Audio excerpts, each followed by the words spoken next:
bapaknya Rasulullah. Abbas bapaknya ini sebenarnya nama sesungguhnya Abdullah juga namanya, tapi dikatakan saja Ibnu Abbas, anak Abbas. Beliau sangat dikenal piawai dalam hal tafsir Al-Quran, memaknai Al-Quran. Apa kata beliau tentang ku ampusakum wa ahlikum nara? Dikatakan faqihuhum wa adibuhum. Berikanlah pemahaman-pemahaman yang sempurna terhadap agama, wa adibuhum, dan didiklah mereka dengan kesopanan.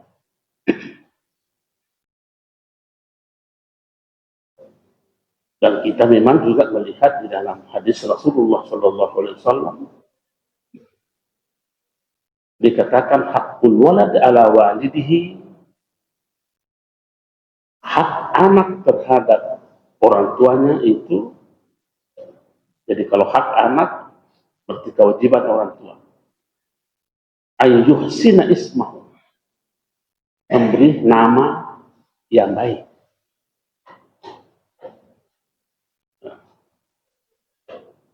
Wa yuhsin mardi'ahu,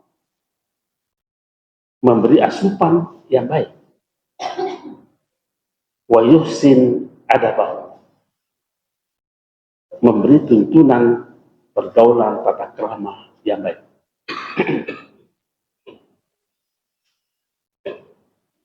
Hal ini menjadi sangat urgen dalam kehidupan kita karena apa yang dibawa oleh anak itu besar, jangan-jangan menjadi virus dalam kehidupan. Mari kita lihat bagaimana Nabi Yusuf dalam tata keramahnya menyebut nama bapaknya. Begitu juga Nabi Yakub membalas sapaan anaknya.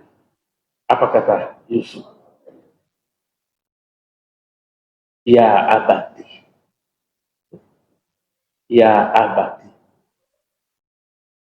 Artinya bahasa Indonesia kita ya abati itu wahai bapakku.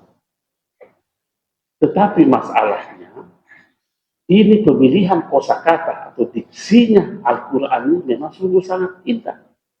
Karena ada kata selain daripada abati yang bermakna bapak, tapi tidak dipakai. Apa itu? Walidun. Itu juga bapak. Tapi tidak dikatakan ya walidi. Ada lagi abun, bermakna juga bapak, tapi tidak dikatakan ya abi. Tapi Nabi Yusuf menggunakannya ya abadi.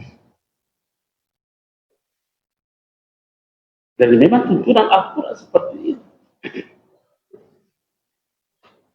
Apa artinya ya abadi? Ya, tapi karena bahasa Indonesia kita cuma satu terjemahannya bapak. Kalau bahasa Bugis ini kita terjemahkan ke dalam bahasa Bugis, mohon maaf. Sering dulu kita menemukan ya abad terjemahan kita itu dikatakan ipunaika, intajamika. Dia akan amuk. Tapi ini bahasa ini sudah hilang di tengah-tengah masyarakat Bugis perangkat. Hingga si bawah ipunaika. Dia akan amuk. Ipunaika, intajamika. Dibalaslah oleh bapaknya Nabi Yakub. Itu apa dikatakan? Enggak dikatakan ya walad, tapi ya bunayya. Padahal kata anak dalam Al-Quran banyak juga. Waladun juga anak. Enggak dikatakan ya waladi. Dan itu juga Al-Quran menggunakan tapi pada tempat yang lain.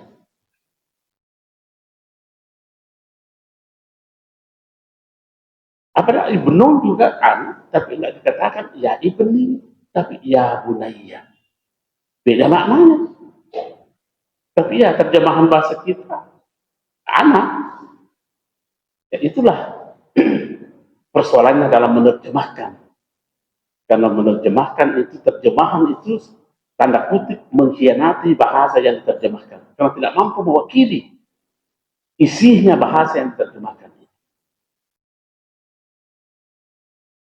Apa artinya ya budaya? Ini mohon maaf lagi kan ini cocok mentok kalau bahasa Bugis terjemahkan ini. Wijakku. Iya sih bahwa wijakku. Nah sekarang pertanyaannya ini kepada kita, sesering apa kita menyebut anak kita di rumah atau dimanapun dengan selalu mengikut kata anak. Dari mana kita? Apa kita kerja nak? Sesering apa kita menyebut kata anak kepada anak kita? Mari kita mempelajari diri kita. Sewaktu dulu kita masih kecil, ada yang panggil kita dengan sebutan anak. Bagaimana perasaan kita? Hidup perasaan itu. Kenapa yang kita sudah dewasa ini kita tidak mau memberikan apa yang pernah kita rasakan indahnya kehidupan ketika disebut dengan anak, kita tidak berikan kepada anak kita sekarang.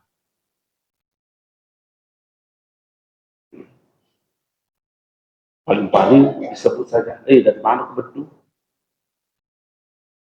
Aku kerja, bacok. Ini karena ada yang hilang dalam kehidupan kita ini. Al-adab ini. Makanya Rasulullah SAW, kewajiban orang tua adalah memberi didikan kepada generasinya, anak-anaknya. Setidaknya seseorang yang memiliki kesopanan dalam pergaulan, dia mengenal apa hak-hak Allah pada dirinya. Setidaknya ia mengenal apa kewajibannya terhadap Allah. Ada ulama kita mengatakan, ini dari Sa'id bin Musayyib, man lam ya'rif ma lillahi azza wa jalla alaihi fi nafsihi wa lam yata'addab bi amrihi wa nahyihi kana min al-adab fi uzlah. Siapa yang tidak mengenal hak Allah atas dirinya dan ia tidak mengenal kewajibannya kepada Allah, maka ia jauh terasing dari kesopanan.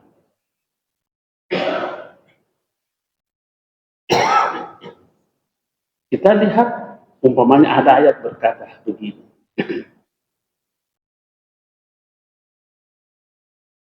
Alhamdulillahi Rabbil Alamin. Alhamdulillah. Segala macam pujian itu hanya milik Allah. Segala macam pujian itu alnya di situ. Alhamdulillah itu ada dalam bahasa Arab namanya al-istighraqi. Alif lam at-tadammuni, yang menghimpun seluruh makna pujian. Karena alif lam saja dalam Al-Quran itu bukan satu maknanya. Banyak maknanya. Tapi ini yang kita tampilkan ini adalah yang bermakna al-istighraqi. Segala macam bentuk pujian adalah milik Allah. Jadi kalau begitu kita tidak punya kapling untuk mau dipuji. Tidak ada kapling kita di situ. Jadi kalau kita mengambil kapling Allah, apa namanya itu? Kita tidak mengenal hak-hak Allah atas diri kita. Tapi ya manusia kalau dipuji biar mami dibohongi enak tuh narasi.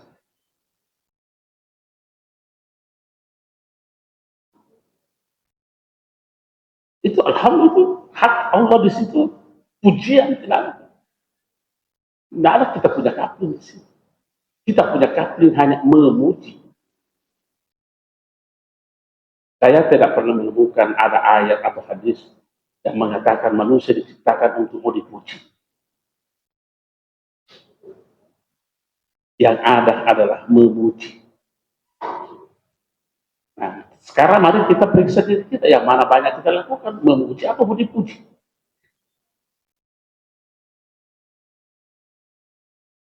Jangan-jangan kita berada pada posisi yang seperti itu, naudzubillah. Kita banyak mengambil hak-hak Allah tanpa kita sadari.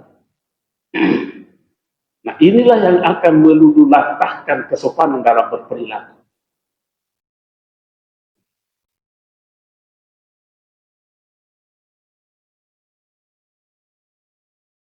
Orang yang memiliki tata krama, tata kesopanan yang mulia,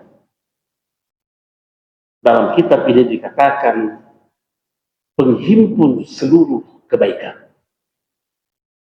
Penghimpun seluruh kebaikan. Sehingga dikutip salah satu pendapat ulama, namanya Abu Ali Ad-Daqqaq. Itu Abu Ali Ad-Daqqaq ini gurunya penulis kitab ini. Apa dia katakan? Al-'abdu yasilu bi ta'atihi ila al-jannah wa bi adabihi fi ta'atihi ila Allah. Seorang hamba akan sampai kepada surga karena ketaatannya. Sampai ke surga karena ketaatannya. Wa bi adabihi fi ta'atihi ila Allah. Tetapi kesopanannya dalam taat akan mengantarnya dia bertemu dengan Allah. Ada beda. Taat hanya sampai ke surga. Tapi dikatakan wa bi adabihi fi ta'atihi, sopan dalam ketaatannya ilallah, sampai kepada Allah. Bagaimana konkretnya ini? Adakah bagaimana bentuknya taat, sopan dalam ketaatan? Saya berikan contoh. Terkadang kita mendapat teguran. Saya secara pribadi sering ditegur oleh istri saya. Kenapa? Karena saya kalau sudah berada di hadapan kita, pusat konsentrasi saya di kita. Nyonya tadi berkata, memanggil saya, ya ngomong, membalas, tapi tetap itu mata di kita. Sopan enggak itu? Taat menjawab apa yang disampaikan oleh nyonya. Iya. Tapi mata di sini. Itu namanya tidak ada kesopanan dalam ketaatan.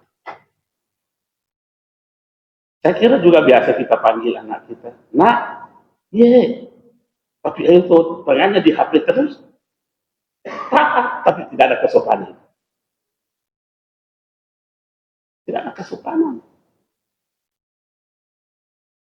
Sehingga kita mau mengatakan bahwa kalau ini ditumbuhkan dalam kehidupan kita, menghidupkan kesopanan dalam ketaatan, harmonis kehidupan.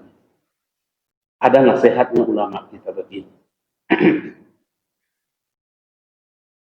Jangan pernah memaksa seseorang untuk melakukan kewajibannya hanya gara-gara engkau melihat ada hakmu di situ. Tapi paksalah dirimu untuk melakukan kewajibanmu karena engkau melihat ada hak orang lain pada dirimu.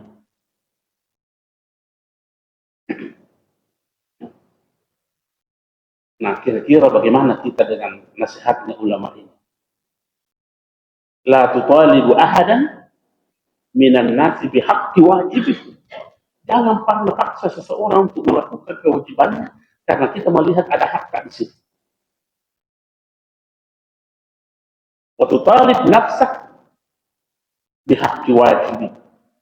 Tapi paksa dirimu untuk melakukan kewajiban karena engkau melihat ada hak orang lain pada diri. Maka rasanya ini kalau kita melihat ada hak kepada orang lain, kalau perlu kejar sampai ujung dunia. Tapi kita tidak pernah melihat ada hak orang lain pada diri. Yang mana lebih kita kedepankan ini? Memenuhi hak kita, kewajiban kita, atau kita menuntut hak kita?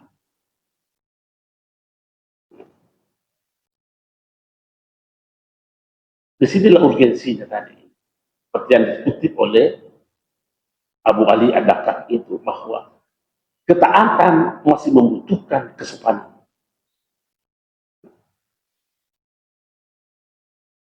Taat masih butuh kesopanan. Dan kesopanan itu lahir dari ketajaman estetika yang ada pada diri kita. Lahir dari kepekaan-kepekaan yang ada pada diri kita. Saya sering sampaikan kepada jamaah bahwa ini 3 hal tidak bisa berhenti dalam diri kita. Heroisme spiritualitas harus ditumbuh suburkan. Dan ketajaman intelektualitas harus maju terus. Tapi jangan pernah lupa kehalusan estetika kita. Itulah warna kehidupan kita. Karena kalau tidak ada pada tajam estetika ini, maka yang kadang keluar dari mulut ini adalah menyerang kehormatan orang lain. Dan dalam kehidupan kita ini, apapun yang kita lakukan, tidak ada satu perbuatan kita yang tidak memiliki konsekuensi. Apapun yang kita lakukan, ada konsekuensi. Nah sekarang ini kita tinggal memilih konsekuensi yang mana yang harus kita tampilkan dalam kehidupan. Apakah konsekuensinya itu memberi kebaikan kepada orang atau tidak? Tidak ada satupun perbuatan kita yang tidak ada konsekuensinya. Karena memang hidup ini sistem. Sistem artinya ketika yang satu itu berpengaruh terhadap yang lain. Ibaratnya mobil itu sebuah sistem. Sebaru-barunya mesinnya mobil, tapi kalau pentilnya rusak, tidak bisa jalan. Karena sistem. Nah, sirkulasi kehidupan ini, satu kesalahan yang kita lakukan bisa menjadi penyumbang tidak terjadi sirkulasi kehidupan secara sehat. Karena hidup ini adalah interkoneksitas rasional dan matematis itu kehidupan ini. Saya berikan contoh. Ini batuk saja, batuk itu punya konsekuensi. Ketika saya batuk di depan lain, apa tidak mengganggu orang lain? Makanya orang batuk biasanya menyampaikan ini, kenapa? Tidak mau membuat kehormatan orang lain, kemuliaan orang lain terganggu.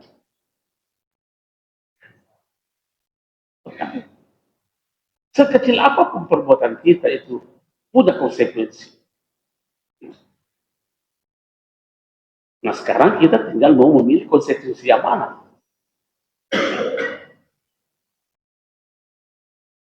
Apakah kebaikan ataukah keburukan? Yang namanya itu kebaikan, yang namanya kebaikan bukan dilihat dari sisi, ini pendapat saya, boleh digugat, boleh diprotes. Kebaikan itu bukan dilihat dari amalannya. Kebaikan diukur seperti apa efek positifnya terhadap orang lain. Bukan dilihat dari segi amalannya, tapi dilihat dari segi efek positifnya terhadap yang lain. Contohnya bagaimana? Sholat kebaikan. Tidak ada yang menyangkal bahwa sholat bukan kebaikan. Kebaikan. Pertanyaannya, apakah sholat kita ini memiliki efek positif terhadap yang lain? Jangan-jangan tidak ada. Kalau tidak ada efek positif terhadap yang lain, Nabi lagi di orang apa sih pada bawah ini? Kenapa keluar kata-kata begitu? Karena tidak memiliki efek positif terhadap yang lain. Nabi lagi kita sempat bawah ini.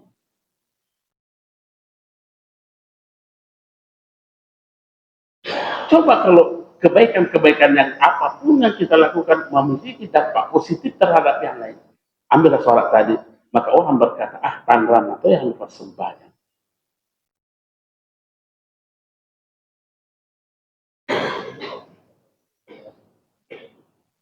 Ini dicontohkan oleh Rasulullah. Dicontohkan oleh Rasulullah dalam sebuah hadis. Apa kata Rasulullah? Siapa man ya'ummun nas, siapa yang menjadi imam dalam sholatnya, fayul yukhafif, ringankan itu sholat. Maksudnya ringankan sholat itu jangan terlalu panjang. Kenapa? Karena makmum boleh jadi ada yang sakit, boleh jadi ada orang musafir, boleh jadi orang punya hajat. Oke, mungkin saat imam berkata, kalau saya panjang banyak baca ayat, banyak pahalanya, betul itu. Tapi kata Rasulullah, korbankan itu. Karena ada yang lebih baik dibanding itu. Menghargai makmum. Makanya kita mengatakan bahwa kebaikan bukan diukur dari segi perbuatan. Tapi diukur seperti apa efeknya terhadap orang lain. Dan memang begitu, inna sholata tanha 'anil fahsya'i wal munkar. Mungkin saya kan guru. Tapi kapan gurunya itu, profesi gurunya itu tidak memiliki dampak positif terhadap yang lain, Nabi lagi ke orang. Guru bawah nih. Karena bukan diukur dari sekedar gurunya. Diukur apakah ada dampak positifnya terhadap yang lain. Tentu ini dibangun atas dasar al-adab, kesopanan. Ada ulama berkata begini, orang yang tidak memiliki sopan santun adalah pada hakikatnya ia berada di tempat yang jauh, sekalipun ia menyangka dirinya dekat.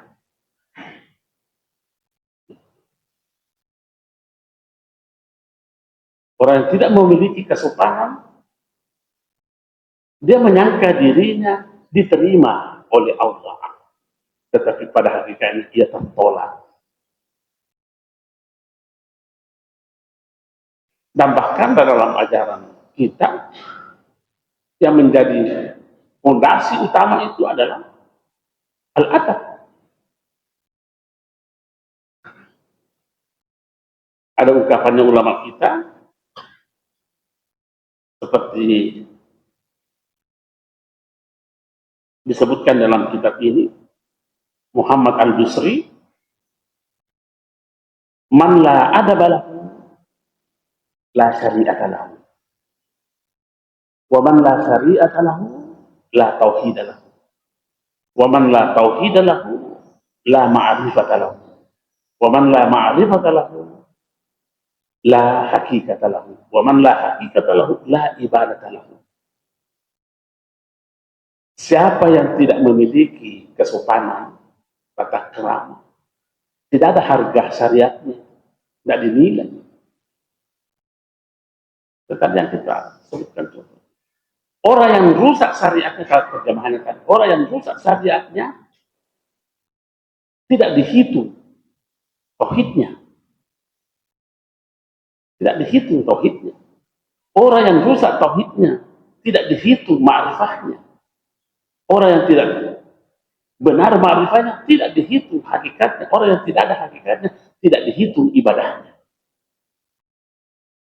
Jadi sepertinya berkata bahwa ibadah adalah ditopang oleh ilmu hakikat, ditopang oleh al-ma'rifah, ditopang oleh tauhid, ditopang oleh syariah, dan ditopang oleh al-adab, tata krama.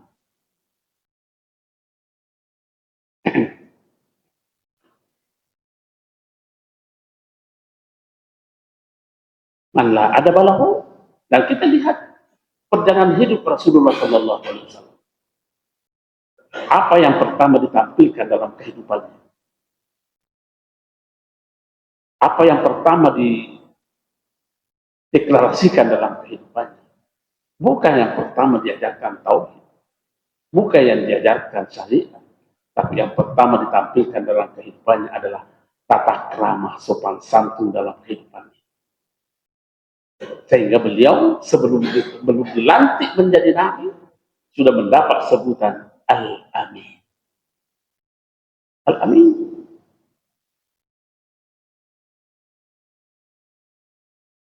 Itulah sebabnya sehingga ulama-ulama kita sangat punya perhatian untuk menampilkan dalam beberapa ulasan-ulasan mereka tentang al-adab ini. Bahkan disebutkan oleh Ibnu Al-Mubarak dalam sebuah pernyataannya dikatakan, nahnu ila qalilin minal adabi ahwaju minna ila katsirin minal ilmi. Sedikit sopan santun yang kita miliki itu lebih berharga dibanding banyak ilmu tapi tidak ada tata krama.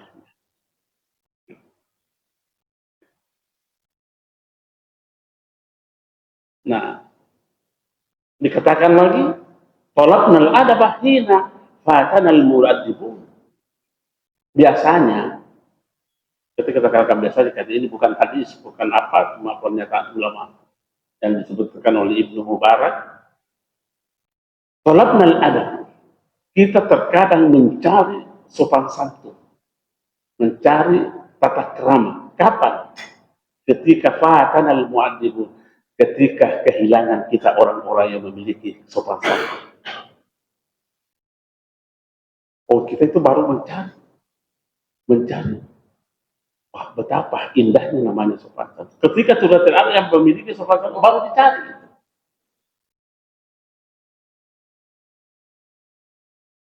Nah, kembali kepada awal pembicaraan kita ini, bahwa hak orang tua, hak anak, kewajiban orang tua adalah mendidik anaknya. Generasi kita ke depan, kita tidak tahu apa tumbang menghadapi realitas kehidupan. Kalau ia mampu hidup dengan seperti apa adanya. Ya.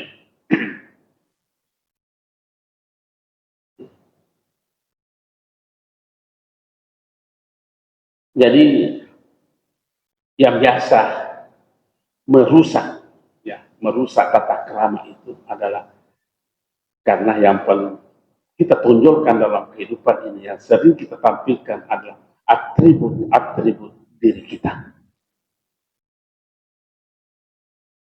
Mari kita periksa diri kita, yang mana banyak mempengaruhi kehidupan kita, atribut diri kita atau apa. Ketika atribut diri ini yang mempengaruhi cara berpikir kita, yang mempengaruhi cara bertutur kita, cara berbuat kita akan menyerang kehormatan orang lain. Ambil contoh, sebagai dosa atribut saya, karena banyak atribut kita. Banyak atribut kita. Saya sebagai dosen, saya sebagai suami, saya sebagai ayah, saya sebagai penduduk, banyak atribut-atribut kita. Kadang atribut ini yang mempengaruhi cara berpikir kita, sehingga kita mengatakan, karena dia sebagai dosen, sini dulu, sini kok dulu, sini kok dulu. Siapa yang berbicara dengan kata-kata itu? Karena dia menganggap bahwa, oh, saya berbicara dengan mahasiswaku. Maka yang tampil adalah bahasa dosen kepada mahasiswa, maka saya, sini kok dulu.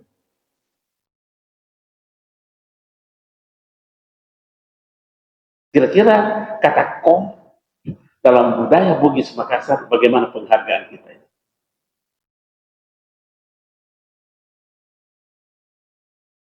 Begitu juga suami si istri. Sini dulu. Sudah mau kemana? Karena yang berbicara pada saat itu atributnya sebagai suami.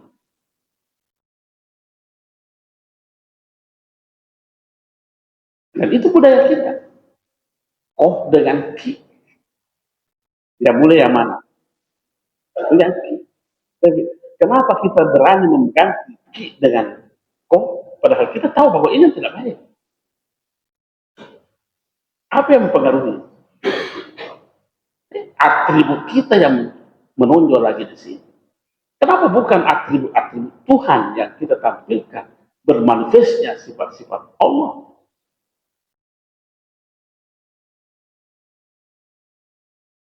Itu tadi kita katakan.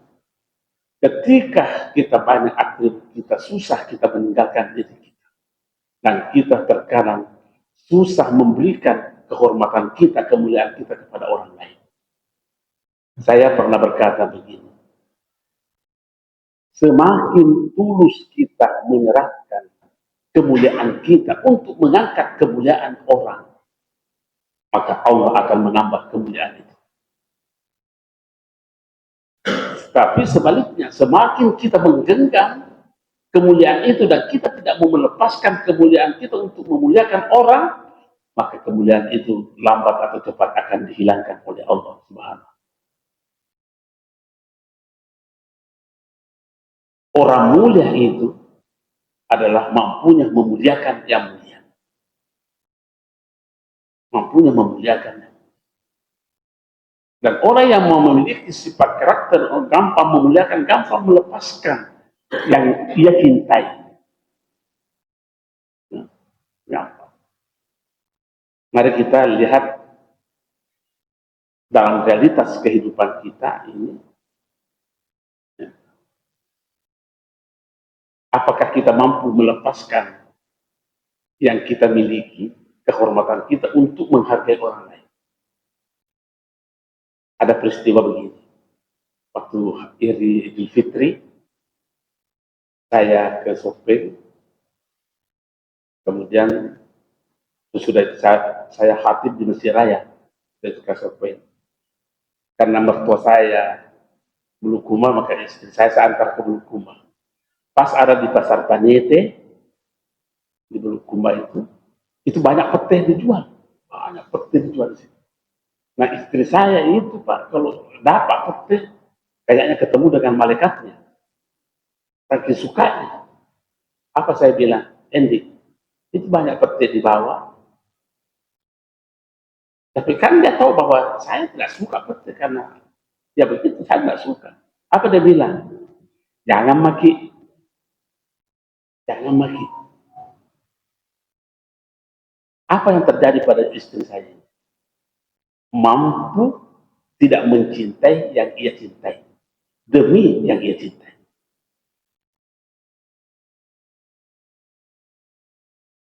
Padahal kalau ketemu dengan peti, ya ketemu dengan malaikat. Tapi karena ya, yang dia korbankan yang ia cintai.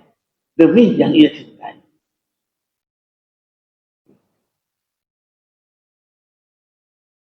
Sampai di sini, kenapa kita bikin lagi ikan kambing? Nah, kita tidak pernah suka makan kambing. Karena kita suka. Ya. Mampu mencintai yang ia tidak cintai. Demi yang ia cintai. Apakah dalam kehidupan kita ini, dalam ibadah kita ini, mampu kita menerapkan ini? Karena terus terang saja bahwa ada pendapat pandangan ulama kita mengatakan begini, uriduka bimala uridu. Saya mencintaimu ya Allah, tidak seperti yang aku cintai. Apa maksudnya itu? Oh, karena cinta kita terkadang tidak dicintai oleh Allah. Terkadang cinta kita tidak dicintai oleh Allah. Oh, kalau begitu, yang dipakai adalah cintanya Allah untuk mencintai yang kita cintai.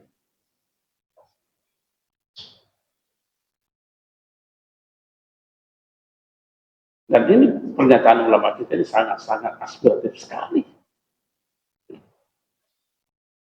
Apakah semua yang kita cintai dicintai oleh Allah? Tidak. Apakah yang semua yang dicintai oleh Allah kita mencintainya? Belum tentu. Oh, kalau begitu, mari kita belajar mencintai yang kita tidak cintai demi yang kita cintai. Sekian dan terima kasih. Assalamualaikum warahmatullahi wabarakatuh.